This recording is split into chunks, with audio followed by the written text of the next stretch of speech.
합니다. 예수님의 이름으로 기도드립니다. 아멘. 우리 함께 로마서 15장 14절, 15절, 16절 말씀을 우리 교독함으로 함께 읽겠습니다. 제가 먼저 읽습니다. 14절입니다. 내 형제들아, 너희가 스스로 선함이 가득하고 모든 지식이 차서 능히 서로 권하는 자임을 나도 확신하노라. 그러나 내가 너희로 다시 생각나게 하려고 하나님께서 내게 주신 은혜로 말미암아 더욱 담대히 대략 너희에게 썼노니. 함께 합니다. 이 은혜는 곧 나로 이방인을 위하여 그리스도 예수의 일꾼이 되어 하나님의 복음을 세상 직분을 하게 하사 이방인을 제물로 드리는 것이 성령 안에서 거룩하게 되어 받으실 만하게 하려 하심이라. 아멘. 이는 살아계신 하나님의 말씀입니다. 이번 대한예수교 장로회 통합측 총회 110회 총회의 주제는 용서 사랑의 시작입니다 라는 제목으로 서울 영락교회에서 총회를 은혜 중에 잘 마쳤습니다. 죄를 고백하고 용서받고 용서함으로 사랑이 시작됨을 믿고 100일도 안 남은 2025년 하반기를 용서와 사랑으로 열매 맺기를 축복합니다. 옆 사람에게 인사하겠습니다. 용서와 사랑으로 열매 맺기를 축복합니다. 용서와 사랑이 있을 때 열매가 맺혀지더라고요. 어떤 사람이 그러더라고요. 목사님, 나 교회 안 나가요. 왜요? 용서하는 게 싫어요. 나 용서하는 거 싫어서 안 가요. 용서 받는 것도 싫어요. 그래서 열매가 안 맺히는 거예요. 여러분, 용서와 사랑으로 영혼의 열매 맺기를 축복합니다. 오늘 우리가 용서와 사랑으로 영혼을 건진 일에 최선을 다해야 한다고 다짐을 해보시기 바랍니다. 그래서 한 영혼을 건지는 일에 최선을 다하는 각오가 여러분 모두에게 있어지기를 축복합니다. 여러분도 잘 아시는 책이 있죠. 성경 다음에 팔린 책이 바로 존 버년의 철로 역정이라는 책입니다. 여러분 아시죠? 성경이 제일 많이 팔리고 제일 많이 안 읽힌다. 많이 팔려요. 근데 읽지는 않아요. 성경 올 때, 예배 올 때 훅탁이 훅탁. 주중에 성경을 안 읽은 사람과 읽은 사람이 주일에 눈빛이 달라요. 왜요? 성경을 읽으면 영혼이 살아요. 생동감이 있어요. 예배 때 고개를 숙이지 않습니다. 십자가를 바라봅니다. 왜요? 성경의 말씀 전할 때 그냥 들을 수 없어요. 십자가를 보면서 봐야 돼요. 여러분, 성경 말씀으로 제일 많이 팔린 책이 존 버년의 철로 역정 꼭 읽어보시기 바랍니다. 가을은 독서의 계절입니다. 읽으세요. 요즘은 책 읽어주는 유튜브가 있어요. 들을 수도 있어요. 여러분, 순례의 길을 떠난 한 그리스도인의 이 주인공이 크리스찬입니다. 기독인이 주인공이에요. 하늘나라 향해서 여행을 떠난 그는 어느 곳에 이르러 한 방에 들어갑니다. 그 방에 누군가 청소를 하고 있었어요. 여러분 청소해 보셨죠? 청소 어떻게 합니까? 어떤 분은 청소하려면 먼지만 이렇게 막 털고 막 그러고 가. 여러분 어떤 방에 가니까 열심히 청소를 하는데 먼지가 다 일어나서 앞이 보이지 않을 정도였대요. 쓸면 쓸수록 더 더러워지는 것이었습니다. 순례자가 이 장면을 보고서 이게 무슨 의미입니까? 물었습니다. 그러자 대답이 옵니다. 어떻게 오냐면 저것은 율법이니라. 바르게 해보려고 애쓰면 노력하면 노력할수록 점점 더 죄가 많아지는 것이 율법적인 신앙이다. 신앙 중에 신앙이 율법적인 신앙이 있어요. 그분들의 특징이 뭐냐면 바르게라는 말이 씁니다. 그러니까 노력한다는 말을 많이 씁니다. 근데 이상한 것은요, 바르게 하려고 할수록 더 죄가 드러나. 노력할수록 더 안 되는 게 신앙이에요. 노력하지 말라는 뜻은 아니에요. 율법적 신앙도 필요합니다. 그 신앙에 대한 이야기 듣고 옆방에 들어가 보니까 누군가 청소를 하는 거예요. 근데 청소하는데 먼지가 안 나요. 뭐 하는 거예요? 물을 뿌리는 거예요. 물을 뿌리고 청소를 깨끗하게 했습니다. 그래서 이게 무슨 뜻입니까? 물었더니 음성이 들려옵니다. 이것은 성령의 은혜를 입을 때 아름다운 삶을 만들게 된다는 뜻이란다. 그렇습니다. 우리에게 필요한 것은 뭐예요? 성령의 은혜예요. 여러분 자신에게 고백합시다. 내게 필요한 것은 성령의 은혜입니다. 여러분 자기에게 필요한 것이 무엇인지 아는 사람들이 지혜로운 사람이에요. 내게 필요한 건 성령의 은혜예요. 그래서 교회 올 때마다 하나님 내게 성령의 은혜를 주옵소서 기도하시는 여러분 되기 바랍니다. 은혜가 충만하면 사랑이 넘치고 긍휼이 넘치고, 공식입니다. 공식. 자, 은혜 충만하면 뭐가 넘친다고요? 사랑이 넘치고 긍휼이 넘쳐요. 그런데 은혜가 다 떨어지면 일어나는 현상이 나타납니다. 거칠어지고 강팍해집니다. 말이 거칠어요. 강팍해져요. 저는 신앙생활하면서 한 가지 좋아하는 단어가 생겼습니다. 은혜라는 단어입니다. 여러분 은혜라는 단어 좋아하세요? 신앙생활은 은혜로 시작해서 은혜로 마쳐야 되는 거예요. 만약에 은혜를 모르고 신앙생활하는 사람이라면 그 사람은 진정한 신앙인이 아닙니다. 신앙인 같아 보여요. 모범생이거든요. 탁탁 나타납니다. 그 시간에 탁 나타나고 할 것 다 합니다. 그런데 진정한 신앙인이 아님을 나중에 다 드러나게 돼요. 진정한 신앙이라는 건 모든 것이 은혜여야 되는 거예요. 나는 은혜로 구원받았습니다. 은혜로 구원받을 것입니다. 할렐루야. 은혜로 구원받아가고 있습니다. 할렐루야. 신앙의 삶은 반드시 갚아야 할 부채가 같은 것이 늘 있어요. 부채가 있어요. 낳아준 부모에 대한 부채가 있어요. 부모님에 대한 빚이 있다고요. 영생을 잊게 한 하나님에 대한 부채가 있어요. 몸담아 살고 있는 교회와 사회와 이웃에 대한 부채가 있어요. 그래서 어떤 사람은 이 부채를 느끼면서 부채를 갚아 나가는 사람이 있는가 하면 어떤 사람은 남에게 자꾸 부채를 떠넘기는 사람이 있어요. 여러분은 부채를 갚아 나가는 저와 여러분 되기를 축원합니다. 그러나 이런 삶의 무채는 더 갚을 수가 없다는 거예요. 갚아도 갚을 수 없는 부채. 더구나 신앙인으로서 하나님의 은혜에 거듭나 영생의 삶을 누리고 있는 우리는 얼마나 은혜에 대하여 보답하는 마음으로 살고 있는가를 한번 오늘 예배 시간에 생각해 보아야 합니다. 왜냐하면 모든 것이 하나님의 은혜로 살고 있기 때문입니다.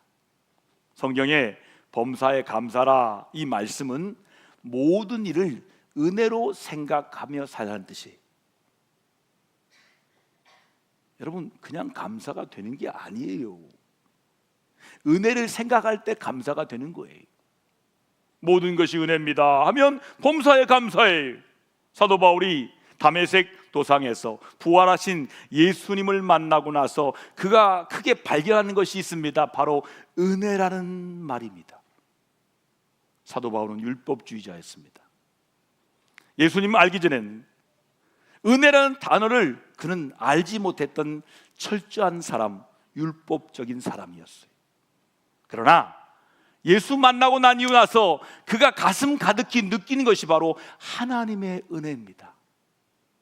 그래서 오늘 본문의 말씀을 여러분 가슴에 손을 얹고 같이 한번 해볼까요?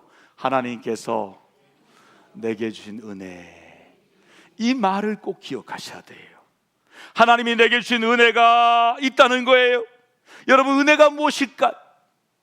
은혜라는 말은 받을 자격이 전혀 없는 사람인데 값없이 엄청난 선물을 받는 것을 은혜라고 말합니다. 그러므로 은혜를 받았다는 말은 내가 받을 자격이 없다는 것을 전제로 까는 거예요. 까라 하잖아요. 뭘 깐다고요? 나는 받을 자격이 없습니다. 이 전제가 있을 때 은혜가 되는 거예요. 그리고 받을 자격이 없는 사람에게 너무나 과분한 것을 공짜로 얻었다는 말이 은혜라는 말이에요.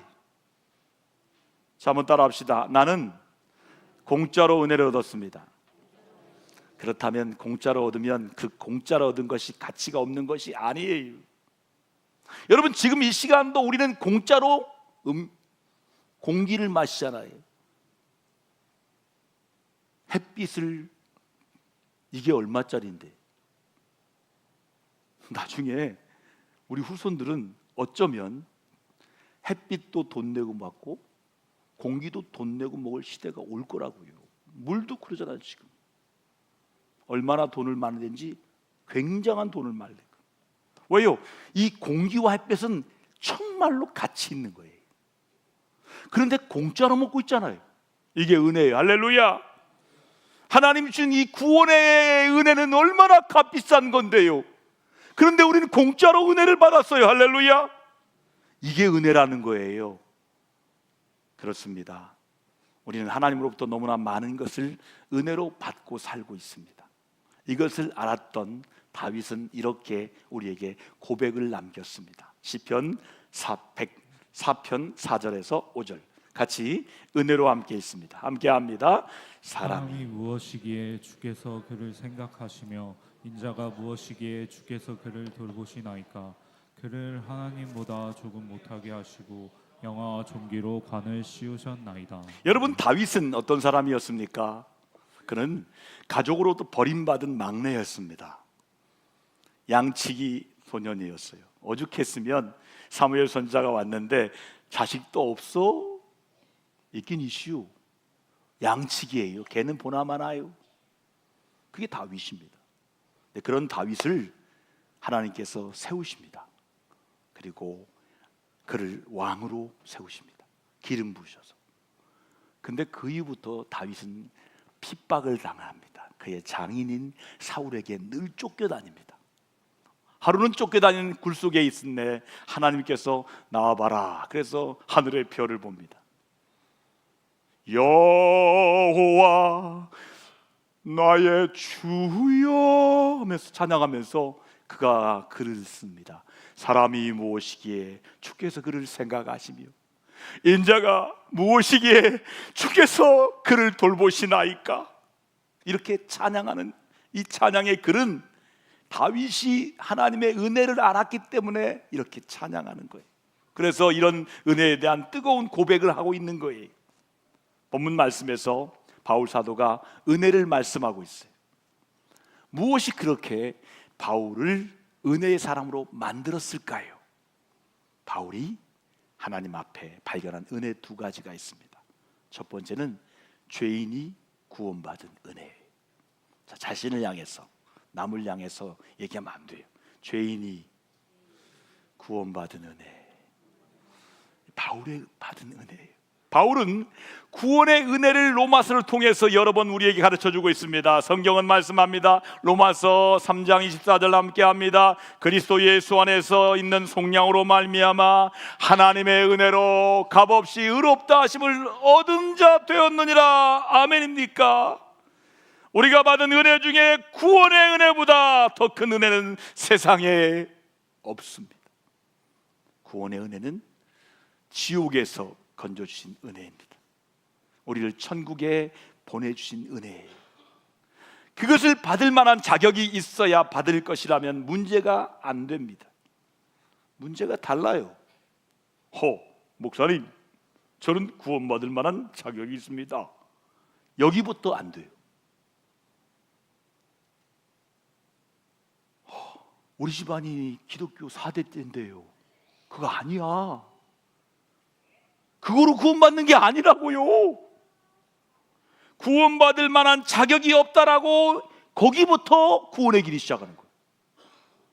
여러분, 성경이 말씀하는 죄인 중에 괴수요 멸망받을 죄인임에도 은혜로 구원해 주신 거예요. 여기에 그 이유, 어떤 이유가 있겠습니까? 오직 한 가지.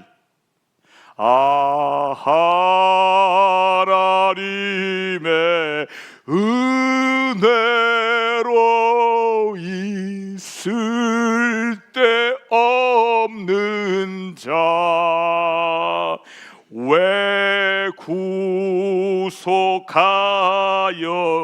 주는지 난 알 수 없도다. 이 말 외에는 다른 것이 없어요. 우리가 하나님 앞에 죄인이었고 원수 되었을 때 그때 구원해 주셨어요. 제가 간증을 들어봤어요. 잘못된 간증은 뭐냐? 내가 열심히 했더니 예수 만났습니다. 좀 잘못됐어요. 내가 죄악 가운데 있는데 예상치 못한 하나님이 오셨다는 거예요. 그래서 날 구원해 주셨어. 난 거기에 은혜가 있다고 생각해. 그렇다고 여러분 나쁜 짓 하라는 뜻이 아닙니다. 목사님 저 구원 받으려고 나쁜 짓 아니야. 그게 뜻이 아니에요. 나는 아무것도 안 했어요. 나는 원수 되었고 나는 죄인 되었을 때 하나님 그때 나를 구원해 주셨다는 거예요.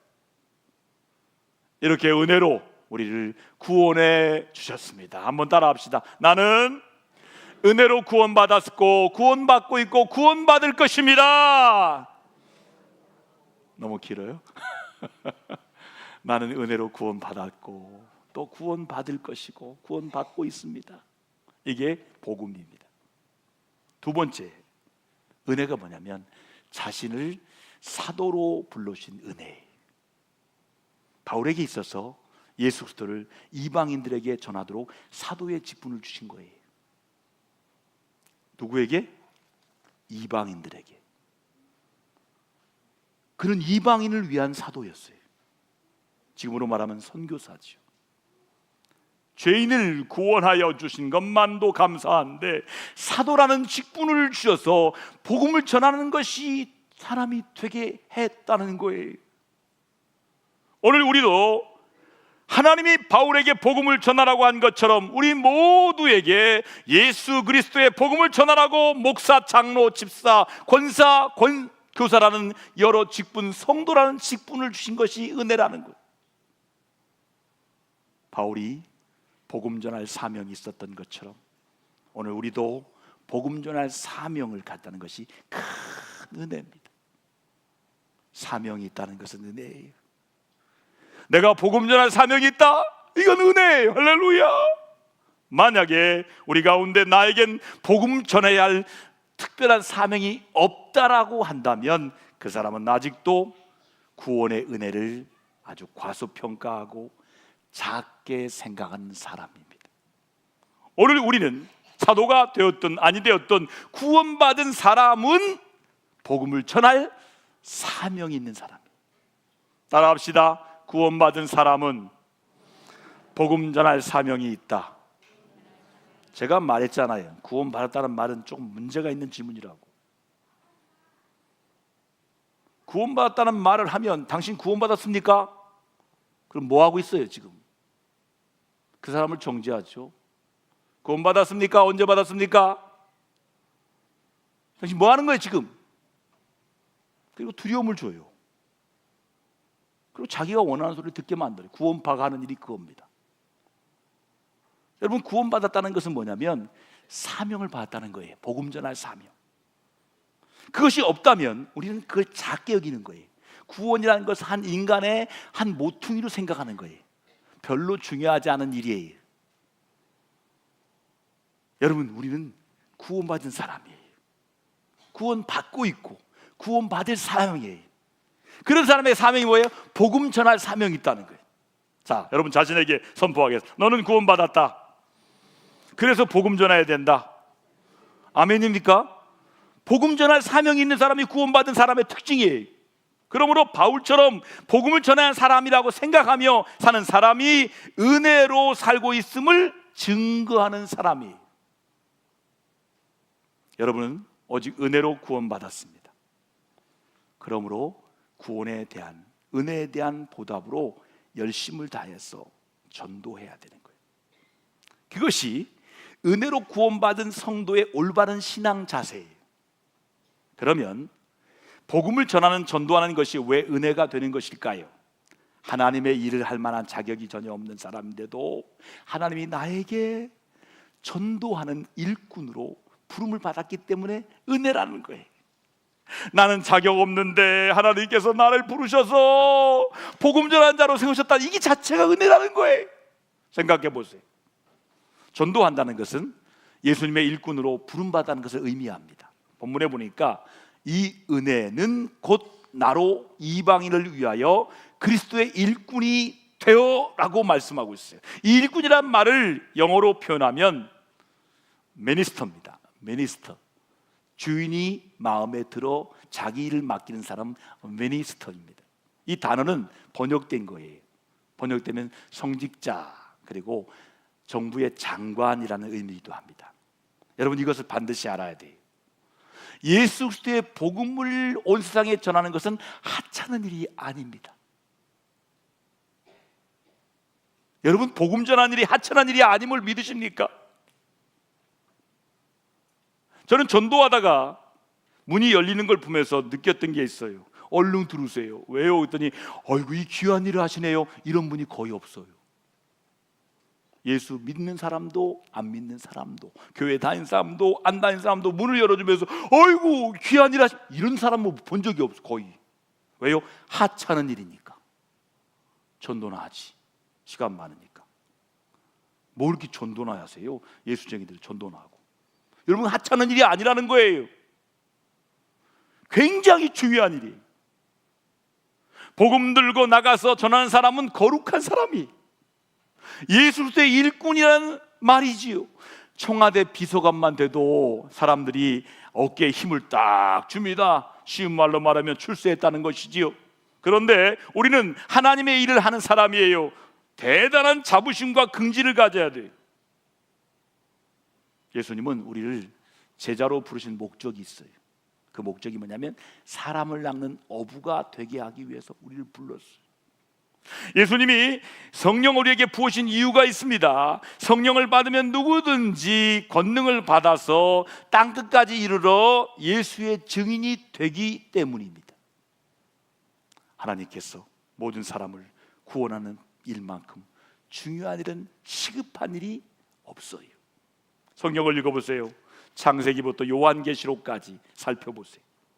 하나님이 가장 중요하게 여기는 일이 무엇일까요? 우리는 흔히 예배라고 여길지 모릅니다. 물론 예배도 말할 것도 없이 소중한 일이에요. 그러나 이 지구의 역사가 아직도 남아있고 예수 믿지 않는 사람들이, 영원히 죽을 수밖에 없는 사람들이 수두룩한 이 세상에서 전도보다 더 앞서는 일은 없습니다. 이런 한 영혼을 구원하는 것보다 더 가치 있는 일은 세상에 없는 거예요. 너무나 시급하고 중요한 일이기 때문에 성부, 성자, 성령 하나님께서 합동으로 이 일을 중요하게 다루어 얼마나 재촉하는지 모릅니다. 오늘 우리가 읽은 본문에서 그것을 느낄 수가 있어야 돼요. 본문은 누구의 일꾼이라고 말씀했습니까? 대답해 주세요. 예수 그리스도의 일꾼이라고 말했습니다. 본문은 복음에 대해서 누구의 복음이라고 말씀했습니까? 하나님의 복음이라고 말씀했어요.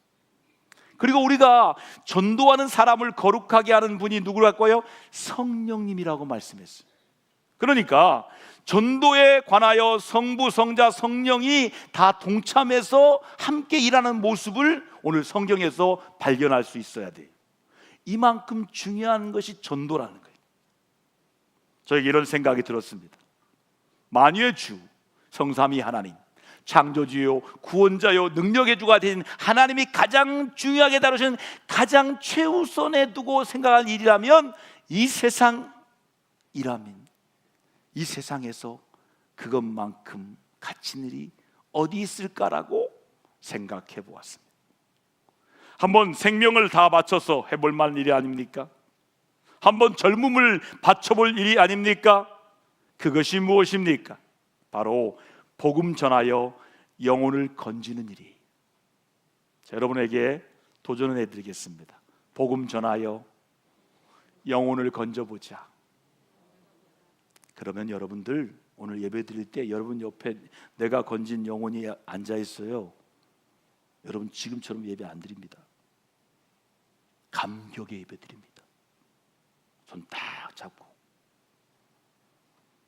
여러분 그런 감격의 예배를 경험해 보시오. 영혼을 건져 구원하는 것을 감격으로 느껴요. 그 높으신 성삼위 하나님이 그렇게 중요하게 다룬 일이라면 얼마나 가치 있는 일입니까? 우리 주님이 십자가에서 생명을 버리실 만큼 가치 있고 소중한 일이 바로 한 영혼을 건지는 일입니다. 그러므로 우리가 이 복음을 전하는 일꾼으로 부름을 받았다면 그것은 영광이라는 거예요. 은혜가 아닐 수 없다는 거예요. 나 같은 죄인이 귀한 일을 어떻게 하게 되었는지 생각할수록 그저 가슴이 뜨거워질 뿐입니다. 바울은 평생 이 감격 가지고 살았습니다. 두들겨 맞을 때도 이 감격 가지고 승리했습니다. 감옥에 갇힐 때도 이 감격 가지고 눈물 흘리며 하나님 앞에 감옥 속에서 찬송했습니다. 배가 고파서 웅크리고 와 있을 때도 그는 이 감격 때문에 몸을 떨었습니다. 바울은 하나님, 나 같은 죄인에게 하나님이 그렇게 중요하게 여기는 일을 내게 맡기셨습니다. 굶어도 좋습니다, 메마도 좋습니다, 죽어도 좋습니다 라고 하면서 생명을 바쳐 일을 하게 된 것입니다. 그래서 바울은 우리에게 이런 고백을 남겼어요. 고백을 같이 읽겠습니다. 함께 읽습니다. 함께 합니다. 나는 죄인 중에 괴수인데 하나님이 이 사람을 불러서 복음 전하라고 하셨으니 얼마나 기가 막힌 은혜인지 모른다. 계속해서 고백합니다. 나는 사도 중에 가장 작은 자라. 나는 하나님의 교회를 박해하였으므로 사도라 칭함받기를 감당하지 못할 자니라. 여러분, 이렇게 바울의 고백에는 자신의 과거의 삶이 들어있어요. 나는 죄인 중에 괴수입니다. 나는 가장 작은 자입니다. 저는 아직도 생각나는 학교 다닐 때 채플 예배가 있습니다. 제가 존경하는 교수님께서 설교단에 올라와서 울기만 하시는 거예요. 여러분, 저는 죄인 중에 괴수입니다. 그랬더니 교수님들이 다 울어요. 우리도 괴수입니다. 학생들이 다 울어요. 존경받는 교수였거든요. 근데 그분이 입에서 바울 선생님도 나는 죄인 중에 괴수라고 했는데 저도 마찬가지입니다. 그럼에도 복음을 전하는 사람이 된 것은 기가 막힌 은혜라는 거예요. 이 은혜가 너무 감격해서 이 은혜를 조금이라도 헛되게 할까 두려워서 다른 사람들보다 더 열심히 생명 바쳐서 복음을 전한 것뿐이라는 거예요. 여러분이 TV를 보면 사극을 많이 볼 것입니다. 옛날 임금님이 아주 극비리에 믿을 만한 사람을 불러서 중요한 일을 맡길 때 이렇게 말하지요. 내가 너에게 시키고 싶은 일이 하나 있다. 부디 잘해주길 바란다. 박문수, 아명어사. 그러면 그 신하가 뭐라 합니까? 전하, 황공무지하옵나이다.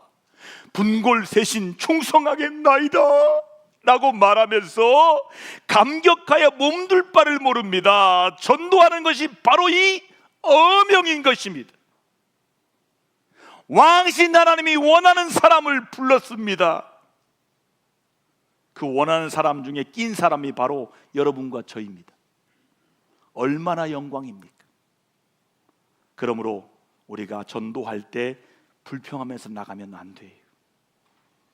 하나님께서 나에게 특별히 불러주신 맡기신 일이라고 하는 감격함으로 전도를 해야 되는 거예요.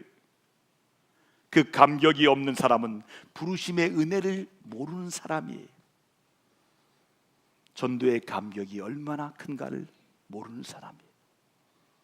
찬송가 508장의 작가는 카셀이라는 분입니다. 이렇게 작곡했어요. 작사했어요. 주에게 부탁하신 일 천사도 흠모하겠네. 화목해 하라신 구주의 말씀을 온 세상 널리 전하세. 아멘. 하나님이 우리에게 맡기신 복을 전하는 일은 하늘의 천사들도 하고 싶어서 부러워하는 일이라는 거예요. 그 일을 나에게 맡기셨어요. 전도가 그렇게 영광이요 은혜인 줄 믿으시면 아멘 합시다. 그러므로 동대전교회 성도는 전도에 힘을 다하고 뜻을 다하고 목숨까지 걸어야 됩니다. 눈에는 뭐만 보인다고 하는 것처럼 우리 성도들에게는 전도할 영혼만 보여야 돼. 만나는 사람들마다 영혼 구원하시기 바랍니다. 예수 믿으세요. 해봅시다. 예수 믿으세요. 그 앞에는 뭐가 있는 줄 아세요? 나 믿지 말고 예수 믿으세요. 그 뜻이에요. 난 제일 나쁜 사람이 누군지 아세요? 사칭하는 사람이 사칭. 자기가 목사라고 중직자라고 사칭하면서 나 믿으라고, 그리고 사기치는 거예요. 제일 싫어합니다. 나 믿지 말고 예수 믿으라는 뜻이에요. 시작. 나 믿지 말고 예수 믿으세요. 할렐루야. 여러분 믿지 말고 예수 믿으라는 뜻이에요. 할렐루야. 그렇게 날마다 전도하시기 바랍니다.